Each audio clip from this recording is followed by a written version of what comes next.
All right, guys, you're welcome to another exciting problem here. And if you observe, we are still solving problems on differentiation, and this is question 49. So we have here, it says if y is equal to 3 sine negative 4x, we want to find the first derivative of y with respect to x. So how do we even get started? How do we even solve this problem? We have been solving problems on trigonometric functions, so that shouldn't be a problem for us.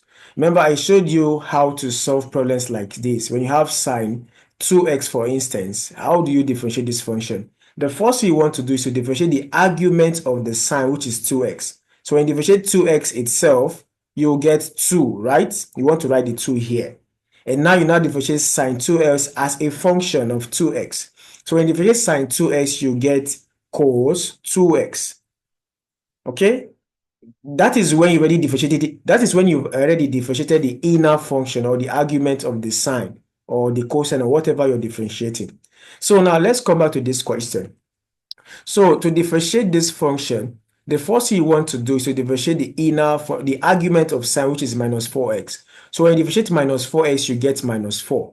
And that's going to multiply with this constant here, which is 3. So minus 4 times 3 will give us minus 12. So that is the first thing you want to do, right?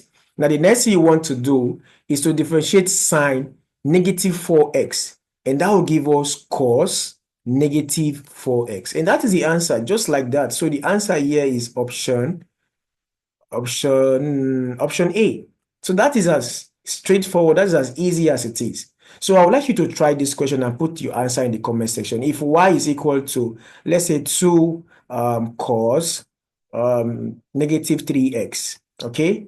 Find the y dx. Find the y dx. So if you have the answer, kindly put it down in the comment section and I'll be there waiting. Have a nice day and God bless you. Bye.